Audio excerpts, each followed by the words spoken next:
This is the new AG HPX 600 camcorder from Panasonic. It's a new lightweight 2/3 inch camcorder specifically aimed at the sort of ENG market.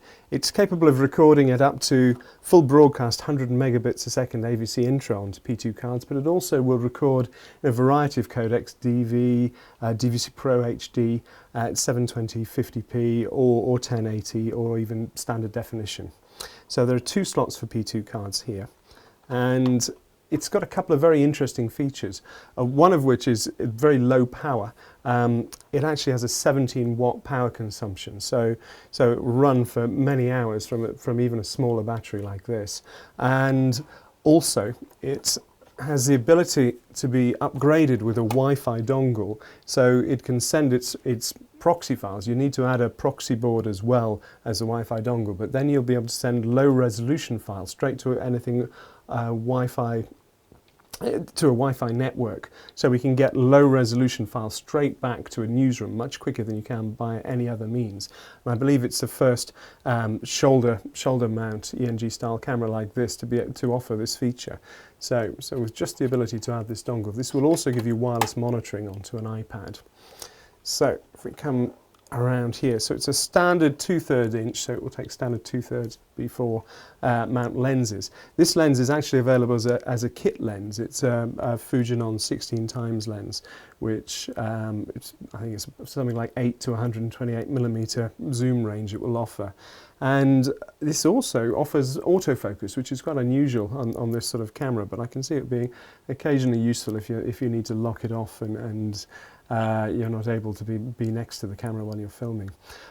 This is the CF10 viewfinder. The camcorder comes on its own without battery, without lens and without viewfinder, so you need to add these things. The CF10 is the lower cost viewfinder, and it also will operate as a flip out screen like this.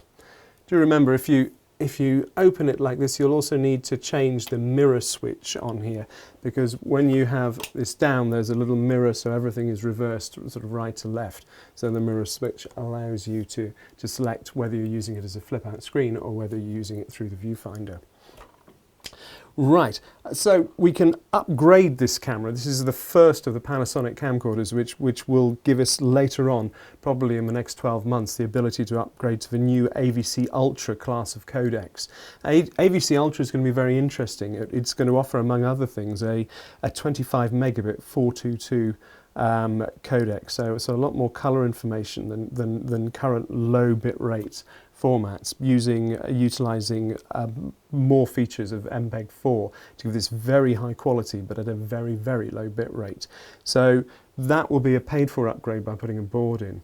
So what they've decided to do is come up with a lightweight, 2.8 kgs is very light for this sort of camera, a lightweight low cost camera unit which can be added to over time. So you can add the proxy board, you can add an HDSDI recording board, you can also add variable frame rate as a feature to this camera if you want, the Wi-Fi functionality, but if you don't need any of that, if you just need a very good shoulder mount camera, you can buy it at the lower cost and enjoy the excellent picture quality it's capable of producing.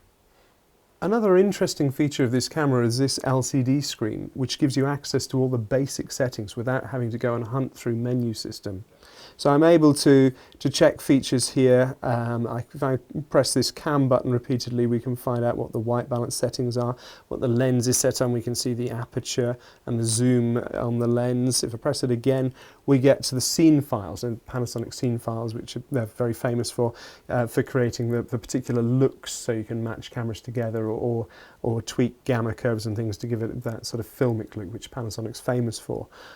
We can also check white balance. So it's a nice quick way of checking all the settings on the camera without having to bury in menus while you're shooting.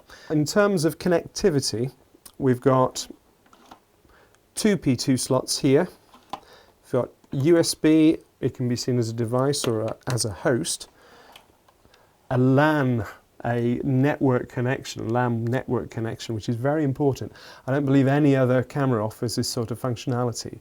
And this will give us the ability to transfer, if you have the proxy file boards, to be able to transfer files via LAN straight to a network. So there are quite occasions where the Wi-Fi may not be practical, but where we could use this hardwired LAN to be able to do some quite interesting things with the low-res files from this camera. They're calling it a network-enabled camera, and that's for a reason. So we've not only got Wi-Fi, we've got wired LAN connection as well. Also, obviously, got HDSDI out, Genlock, a timecode in and out, and a simple monitor out as well. So there's very good functionality.